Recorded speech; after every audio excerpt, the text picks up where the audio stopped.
Hello and welcome to another one of my videos. In this one we're going to be looking at features for puppets.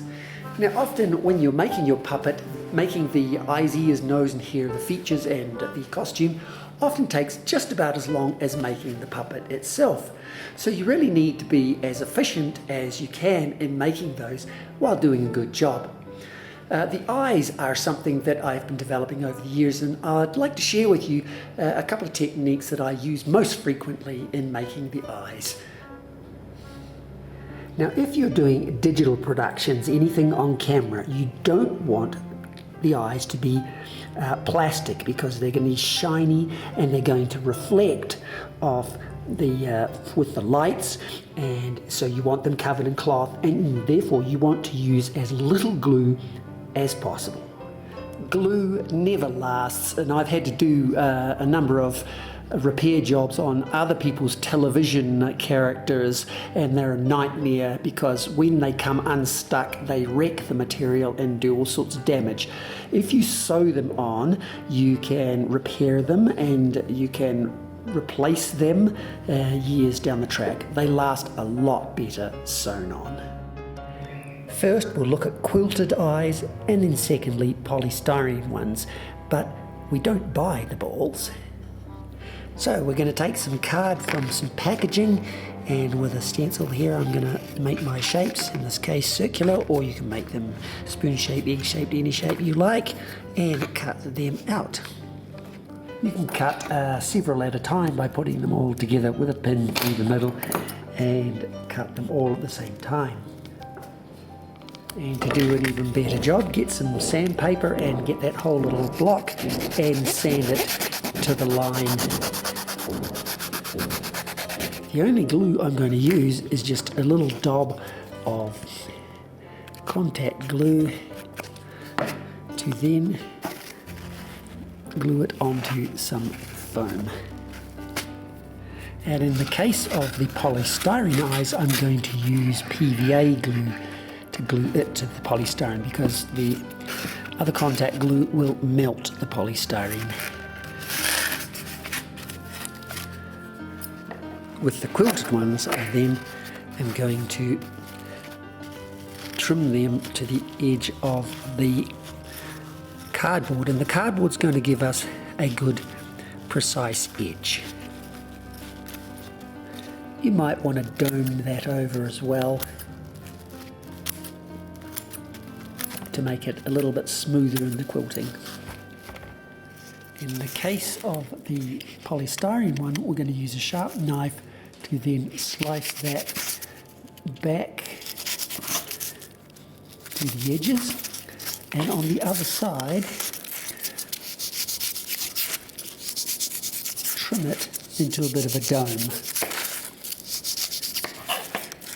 Then with a piece of sandpaper I'm going to just round that off so it's a nice dome shape.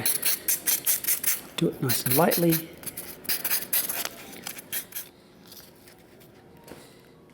Now we're going to need some cloth, a sort of stretchy white cloth for the eyeball, a little bit bigger than the cardboard, and we also need a colour for the eyelid.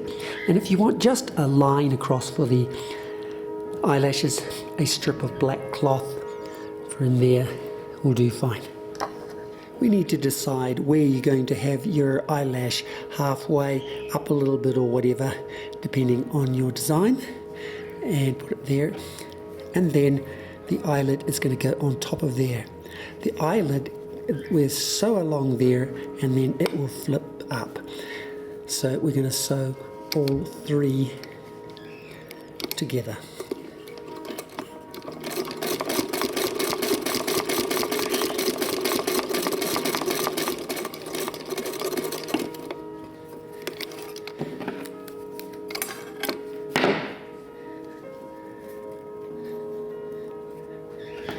Right, we're going to trim that within a couple of mils of the seam there, open it up and then cut it to complete the circle again.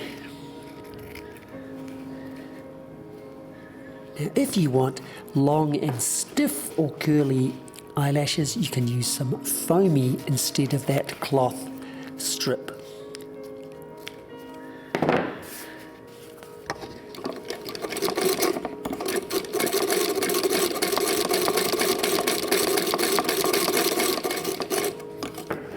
You can cut that to length and then cut inwards every little bit just to make those eyelashes.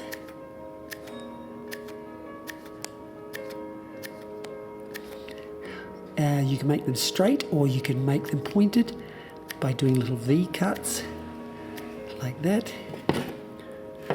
Please yourself. So that when it goes on the eye, they'll open up like that. With a needle and thread, I'm just going to secure that needle or the thread and then zigzag around the border because we're going to gather it in around the eye. Place that eye with the foam on it right in the center, pull the thread tight and secure that off. Trim the sides of that eyelash there so it's not lying so flat, and then cut it to a reasonably short length for just a lineal one. If you're using a foamy eyelashes, it's a good idea to just put a little slot into the foam. Put that into that groove so that when you pull it tight,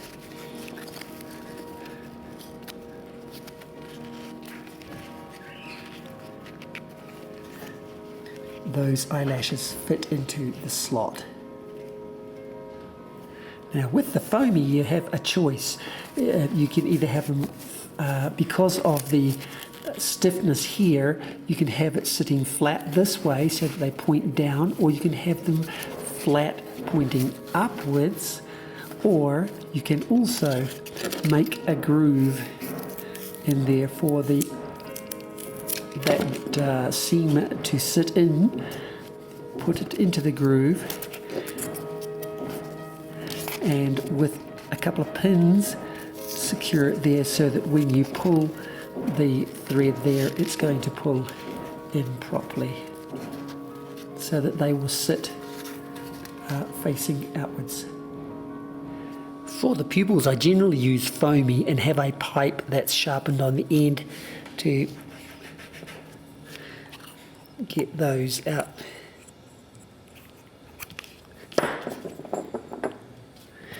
Or a smaller one like that.